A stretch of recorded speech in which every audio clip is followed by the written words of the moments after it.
J'inviterai maintenant Maître Fortier à venir vous adresser quelques mots. Monsieur Fortier, s'il vous plaît.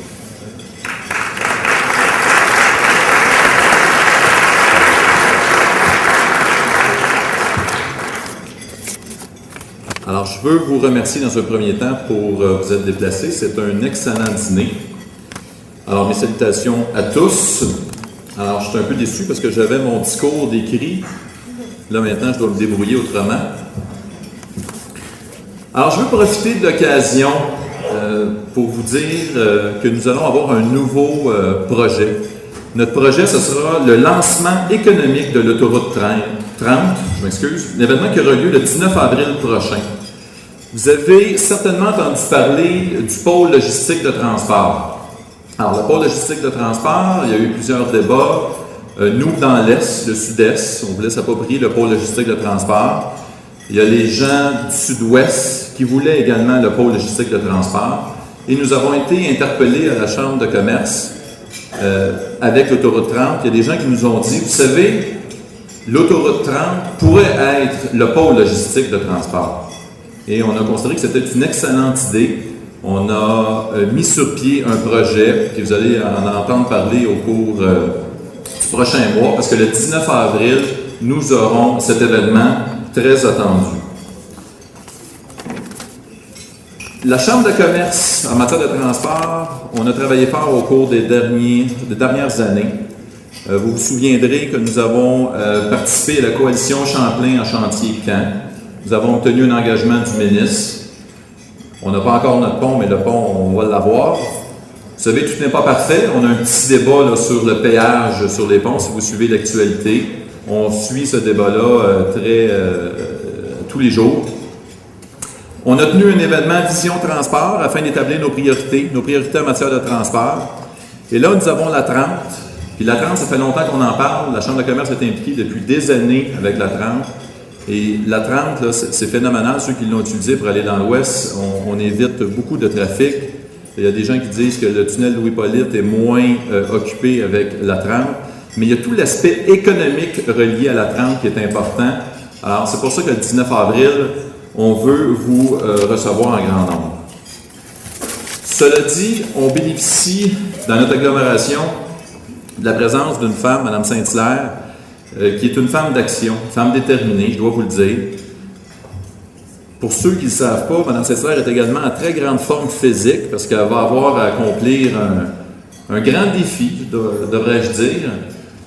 Et c'est en jogging, hein? Je pense que vous allez vous rendre à New York avec certaines de vos amis, collègues. C'est vraiment intéressant de savoir que notre mairesse est en forme.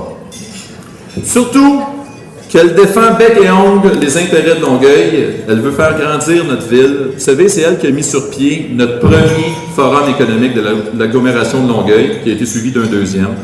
Elle a fait preuve de leadership dans le dossier du pont Champlain, dossier du SLR, le dossier du prolongement du métro, la municipalisation d'aéroports, la création d'une région administrative.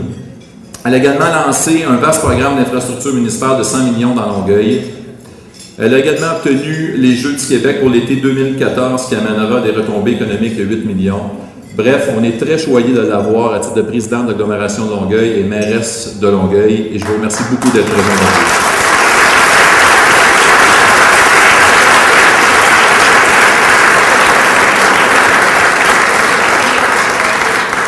Merci, Maître Fortier. En jogging jusqu'à New York. Comment ça arrive? Il y a comme un doute. Non, absolument pas. Moi, j'ai entièrement confiance, mais il y a eu comme un moment de... C'est-tu moi qui ai eu cette idée-là? OK, bien, bravo. Bravo. On est tous derrière toi. Alors là, tu peux plus changer d'idée. J'inviterai maintenant Jean-Jacques Rainville de Dunton Rainville, partenaire hors des Midis de la Chambre, à venir vous faire la présentation de notre invité, M. Rainville.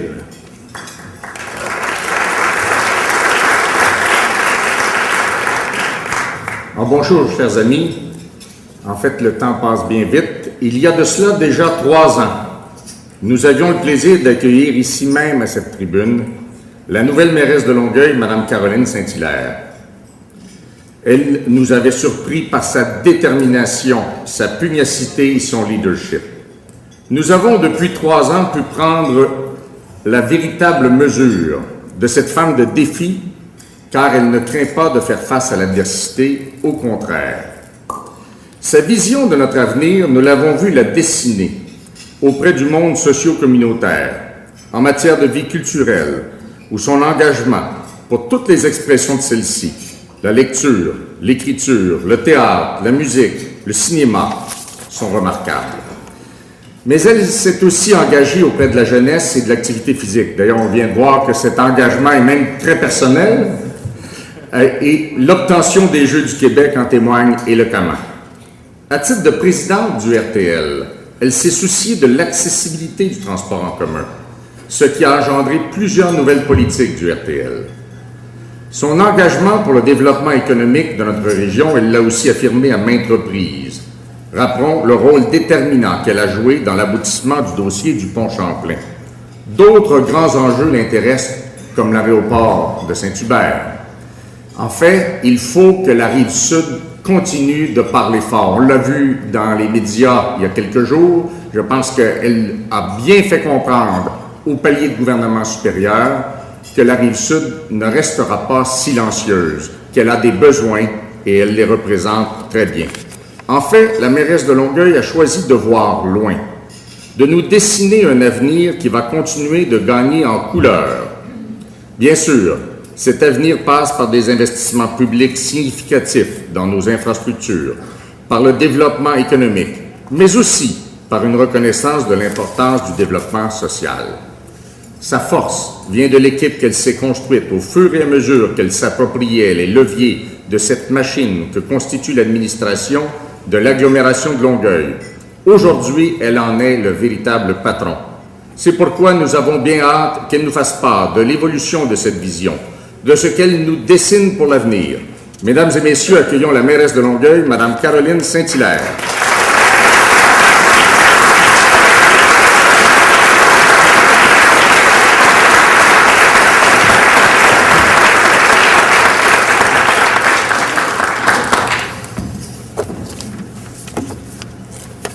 Bon midi à tous, Monsieur le Président de la Chambre de commerce. Je salue bien sûr M. Rainville, merci de la présentation, les membres de la table d'honneur, Mesdames et Messieurs les députés présents, Mesdames et Messieurs les représentants de députés et ministres présents, je salue aussi les nombreux conseillers municipaux présents. Alors, très chers amis de la Chambre de commerce, un bonjour particulier. Avant même d'entrer dans le vif du sujet, j'ai presque envie de vous dire, de vous expliquer un peu la démarche de la course. Parce qu'effectivement, je sens votre doute et votre inconfort au fait qu'elle va se tuer sur la route. Rassurez-vous, je ne courrai pas seule. Nous serons 8 femmes, en fait 250 coureurs qui entreprenons une course à relais, rassurez-vous donc, 10 km chacune. Et la raison pour laquelle je vous en parle, c'est que bien sûr, je suis en santé, je suis en pleine forme, je le serai encore plus au mois de juin. Mais si je vous en parle, c'est parce que c'est un défi collectif qu'on s'est lancé. Il y a à peine 6 mois, je ne courais même pas le tour du bloc. Alors, vous savez, le défi est immense. Mais la raison pour laquelle je le fais, ce n'est pas que pour moi. Oui, bien sûr, je le fais pour être en forme, mais je le fais parce que je veux parler des Jeux du Québec de Longueuil. Je veux qu'à la ville de Longueuil, les citoyens disent « Seigneur, les élus sont en forme, les fonctionnaires sont en forme, les citoyens sont en forme. » Et conclusion, la ville de Longueuil est en forme. Donc, c'est pour ça que je le fais notamment. Et je le fais aussi parce qu'on ramasse de l'argent pour des familles monoparentales et c'est important. Alors, nous vous convions, le 13-14 avril, il y aura un défi préparatoire qui partira de Longueuil jusqu'à Mont-Tremblant.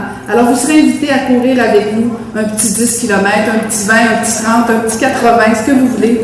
Nous prenons tout. Alors, voilà, c'est un peu ce que j'avais envie de vous dire. Et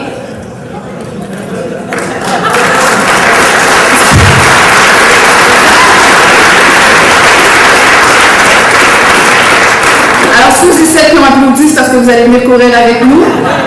Alors, je prends bonne note. Oh, c'est extraordinaire. Alors, ceci dit, je ne parlerai pas de ça longtemps.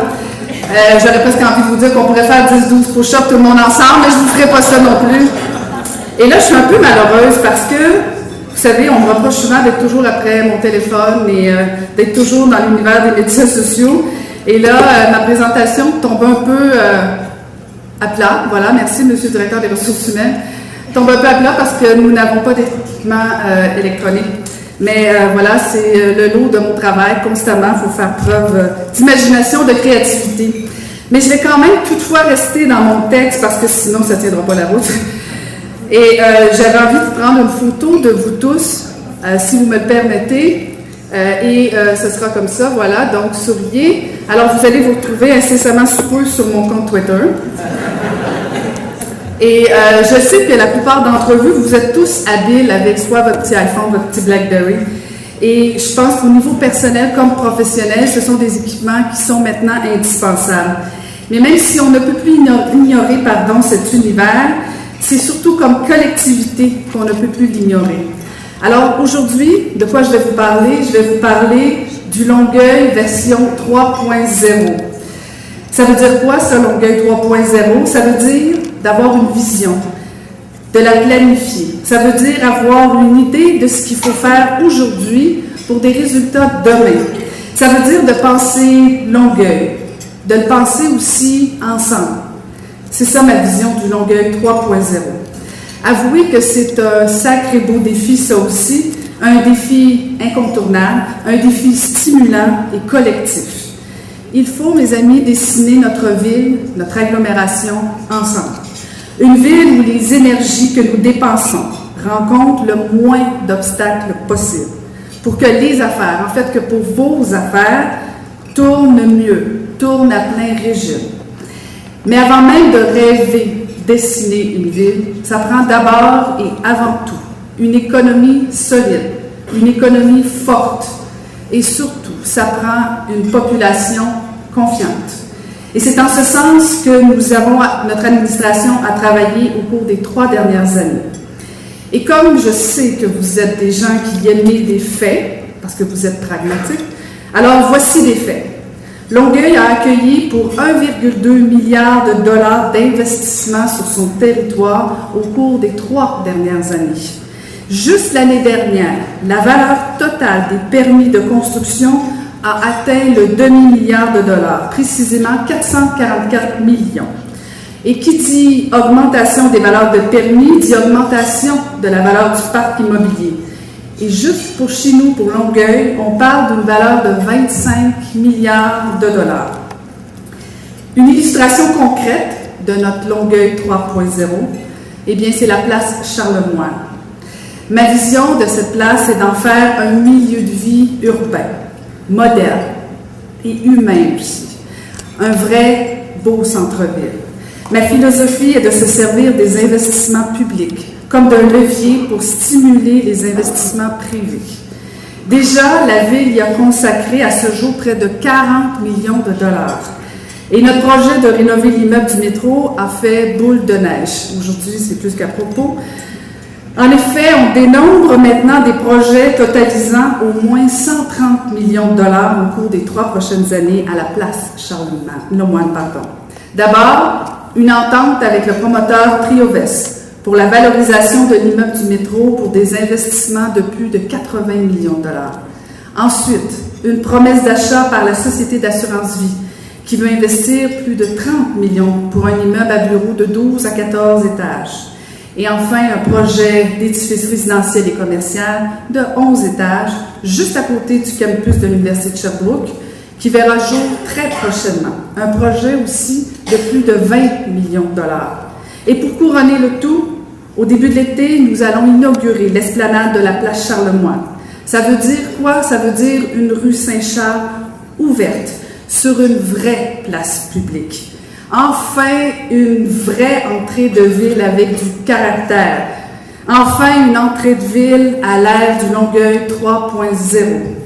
On est donc en train de bâtir quelque chose de bien. Je dirais même de pas mal bien. Certains en ont parlé pendant des années, nous on le fait. Et on le fait en le planifiant bien. Parce que ce pôle de haute densité doit rester à l'échelle humaine. Donc, fini les spaghettis pour accéder au pont Jacques-Cartier ou au métro. Fini l'improvisation dictée par les impératifs du moment, comme lors de l'Expo 67, pour ceux qui étaient. Longueuil est une ville qui pense et qui se pense. L'envers du dicton qui dit « je pense, donc je suis », ben c'est si on ne pense pas, on n'existe pas. Alors penser le nouveau Longueuil, le Longueuil 3.0, implique donc de faire des choses autrement. C'est une nouvelle phase du développement de notre ville. Longueuil version 1.0, c'était au tout début, quand nous étions un paquet de petites localités amicales mais disparates, à mi-chemin entre l'urbanité de Montréal et la ruralité de la Montérégie. Le Longueuil version 2.0, ça a commencé vers 1930 avec l'ouverture de Pratt & Whitney et l'aéroport de Saint-Hubert. On connaît la suite. On s'est fusionné, on s'est un petit peu chicané. On s'est adapté, mais s'adapter ne suffit plus. Dans le Longueuil 3.0, il faut faire les choses autrement. Il faut développer autrement. C'est ce que nous faisons exactement avec le redéveloppement du pôle Roland-Terrier et notre partenaire depuis le début du siècle, Pratt & Whitney. Nous allons faire de ce secteur une entrée de ville prestigieuse, un quartier qui s'ouvrira sur le fleuve, un quartier vert, un quartier accueillant, cohabitant avec des commerces de proximité et des entreprises de services. Une charnière entre notre quartier patrimonial et le secteur plus récent autour du parc Michel-Chartrand. Et ce qui est nouveau à Longueuil, je dirais même novateur, c'est qu'avant même qu'on ait donné un petit coup de crayon, on a commencé déjà à consulter les citoyens et les partenaires qui vivent déjà là. Avant même de faire des plans, les citoyens sont invités à faire partie de cette belle aventure pour faire de ce projet de redéveloppement une aventure commune, mais surtout une réussite commune. C'est exactement pour cela que j'ai mis sur pied le bureau d'information et de consultation. Il prendra le pouls du milieu et nous guidera dans toutes ces décisions qui font qu'on atteint l'acceptabilité sociale dans un projet. Ensuite, dans le Longueuil 3.0, il faut développer mieux, beaucoup mieux. Le développement durable, ce n'est pas une tendance et encore moins un concept marketing. C'est une marque de commerce maintenant à Longueuil. Et je dirais même que c'est en train de faire partie de notre ADN. Encore une fois, je sais que vous allez vouloir des exemples, genre d'affaires, genre pragmatique. Le premier écoquartier sur la Rive-Sud, le faubourg Cousineau, est en cours de construction ici, chez nous, à Longueuil. Il a été planifié selon les normes de construction les plus élevées en développement durable, avec une certification LEED. Alors bientôt, ce sera Longueuil qui sera enfin cité en exemple. Les projets annoncés à la place Charlemagne intègrent aussi les principes du développement durable. Le pôle Roland-Terrien, quant à lui, constituera sans doute le projet le plus novateur à voir le jour à Longueuil depuis des années. Et je dirais même qu'en termes d'ampleur, je ne suis pas sûre qu'il y a un comparable partout au Québec. Il s'agit d'ailleurs de l'un des premiers projets acceptés par Hydro-Québec dans le cadre de son nouveau programme de soutien au projet de développement urbain durable. Et enfin, il faut développer en partenariat. Nous devons soutenir les entreprises d'ici. Nous devons aussi faire preuve d'audace et de créativité pour attirer d'autres entreprises ici. Si on veut jouer dans la cour des grands, il faut voir grand. Par exemple, l'année dernière, nous avons accompagné Varitron, qui investissait 3 millions de dollars pour doubler sa superficie. Cela lui a permis, la semaine dernière, d'annoncer un partenariat stratégique avec le groupe Adetel, ce qui représente 100 emplois supplémentaires chez nous. Voilà pourquoi nous irons de l'avant avec un programme de crédit de taxe afin de favoriser l'implantation de nouvelles industries de pointe dans notre campus industriel, situé tout près de l'aéroport. À court et moyen terme, cela va générer des investissements. À long terme, on va créer de la richesse, on va créer des emplois, on va attirer des travailleurs d'ailleurs à devenir des Longueuillois. On va dire aux entreprises d'ailleurs de venir s'installer chez nous, à Longueuil. En fait, on va enfin entrer dans le Longueuil 3.0 puis on va enfin devenir compétitif. On n'attendra pas 40 ans que quelqu'un dise « c'est peut-être notre tour ». On n'attendra pas qu'une décision des gouvernements supérieurs nous tombe dessus comme un fruit mûr. On n'attendra pas non plus que le monde entier découvre Longueuil par hasard. On va se mettre dès maintenant en mode offensif. Et on va dire aux citoyens de Longueuil en plus que plus il y a de richesse, ben ça signifie moins de taxes pour eux. Parce qu'une ville, aussi belle et prospère soit-elle, c'est d'abord et avant tout des gens, c'est avant tout du monde. Maintenant, pour savoir où on peut aller, et aussi jusqu'où on peut aller, ben, il y a une condition. Elle est fondamentale. Cette condition, c'est la confiance de la population. Je ne vous apprendrai rien en disant que la tâche première d'une ville, du point de vue de ses habitants, c'est de rendre des services qui répondent à leurs besoins. En mon âme et conscience, j'ai le sentiment que c'est exactement ce que nous faisons tous les jours. Mais comme on n'est jamais assez sûr, et comme parfois certains doutent, nous avons demandé à Léger Marketing de vérifier si notre âme et conscience étaient d'équerre avec le sentiment de la population. Léger Marketing possède une expertise particulière en matière d'évaluation de la performance des villes. C'est l'indicateur municipal de Léger Marketing. C'est une méthode qui, à la longue, permet l'étalonnage par rapport à la moyenne des villes, des autres villes québécoises. Alors, c'est très objectif. La réponse, elle est claire. Un taux de satisfaction global des services municipaux de 82 %. 82 % de satisfaction. C'est nettement au-dessus de l'indicateur Léger Marketing.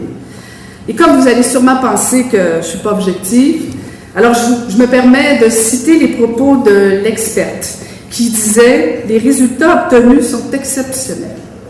Alors avec cette confiance de la population en sa propre ville, c'est une condition qui nous permet d'avancer, d'agir et d'aller plus loin. Et c'est une force. Et cette force, ben, ça doit servir à autre chose que de faire du surplace, autre chose que de rester au Longueuil 2.0. Il faut s'affirmer.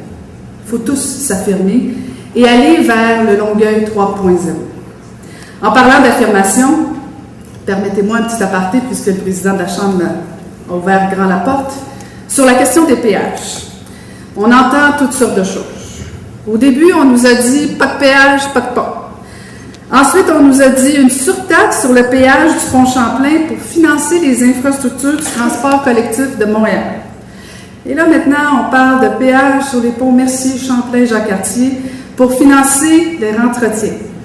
Est-ce que vous me suivez là? On veut faire du péage pour financer les infrastructures fédérales. Ça va s'arrêter où, pardon? S'affirmer, c'est dire tout le monde ensemble qu'on ne veut pas de taxes, qu'on ne veut pas de taxes sur la Rive-Sud. On ne veut pas d'une taxe aux travailleurs qui, tous les matins, vont faire tourner l'économie de Montréal. On ne veut pas d'une taxe au transport qui est l'armature du développement économique. On ne veut pas de discrimination, surtout quand elle n'est pas positive. On ne veut pas d'iniquité. Si on taxe les gens, si on taxe les marchandises, alors on va nuire à l'économie. On nuira à toute la région de Montréal, qui est la locomotive de l'économie québécoise.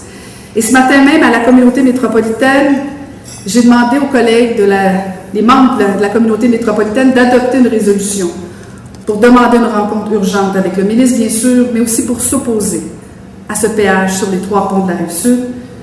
Et heureusement, ça a été adopté à l'unanimité. Alors, Ottawa et Québec doivent donc payer pour les ponts. Ottawa et Québec doivent s'entendre pour payer le transport en commun. Les amis, on a tous, vous, moi, payé pour l'autoroute 73 entre Québec et le Saguenay. On s'en va au Saguenay justement bientôt. On a tous payé pour la promenade Champlain. On a tous payé aussi pour la côte des Éboulements. On a tous payé pour la 30. Tout le monde doit mettre l'épaule à l'œuvre pour payer le nouveau pont Champlain et financer l'entretien des ponts.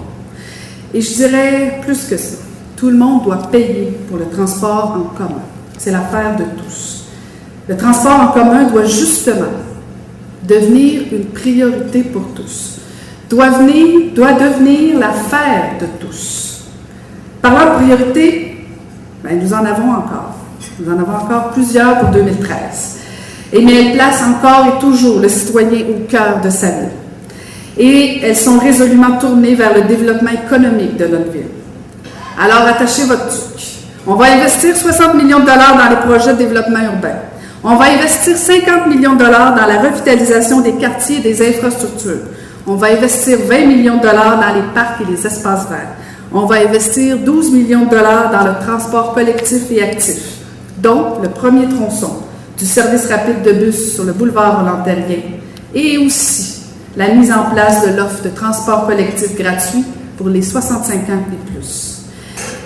Et en plus de tout ça, ben, on va être prêt pour les Jeux du Québec à Longueuil en 2014. On va cet été inaugurer la nouvelle esplanade de la place Charlemagne. On va mettre au service le nouveau numéro unique 311. Un seul numéro pour toute l'info. Pour les citoyens, ça veut dire beaucoup. Ça veut dire que c'est fini les 12 travaux d'Astérix. On va déployer la phase 2 de notre marché public. Plus de commerçants et une offre élargie et diversifiée. En fait, ce sera un petit prélude pour la phase permanente pour 2014. On va présenter les premières propositions d'aménagement du pôle Roland-Terrien pour une mise en chantier en 2014. On va livrer un plan d'affaires aussi pour l'aéroport, notre véritable moteur de développement économique. Il nous faut, je l'ai dit, mais je le répète, la municipalisation de l'aéroport pour contrôler son destin. C'est une nécessité. Nous attendons le plan d'affaires, mais avec lui, nous serons en mesure de développer une stratégie et une offensive. Il faut que l'aéroport devienne une alternative compétitive et complémentaire à l'offre existante. Il faut que notre aéroport oriente sa croissance et sa réussite vers des vols domestiques réguliers et des vols nolisés plutôt que des écoles de pilotage. Mais pour ça, on aura besoin de vous. On aura besoin du secteur privé, tant en termes d'expertise que de capitaux. Alors, si vous m'avez suivi, bientôt, on pourra peut-être dire Saint-Hubert, Toronto. Peut-être dire aussi Saint-Hubert, Orlando. On a le droit de rêver. En 2014, dans le Longueuil 3.0, si les Longueuillois me renouvellent leur confiance, j'entends, après avoir remis les citoyens au cœur de leur ville, leur redonner accès à leur fleuve. Il faut, mes amis, aménager nos berges. Il faut se doter d'une promenade en rive piétonnière et cyclable. Nous avons un bijou qui est le fleuve Saint-Laurent. Pour réaliser ce projet, nous allons à nouveau investir pour être le levier du développement urbain, humain et vert de la pointe de la voie maritime. Mais pour tout cela, pour réaliser notre ville, il me faut la confiance de la population. La confiance, je vous l'ai dit, c'est la condition requise. Et ça commence avec vous aujourd'hui. Et si on commençait cette mobilisation autour du défi dont je vous ai parlé dès le début, le Longueuil version 3.0. Alors, c'est quoi? Quand vous allez partir aujourd'hui, chacun dans vos entreprises, dans vos bureaux, le Longueuil 3.0, c'est un défi incontournable, stimulant et collectif auquel je vous convie. Bon appétit tout le monde.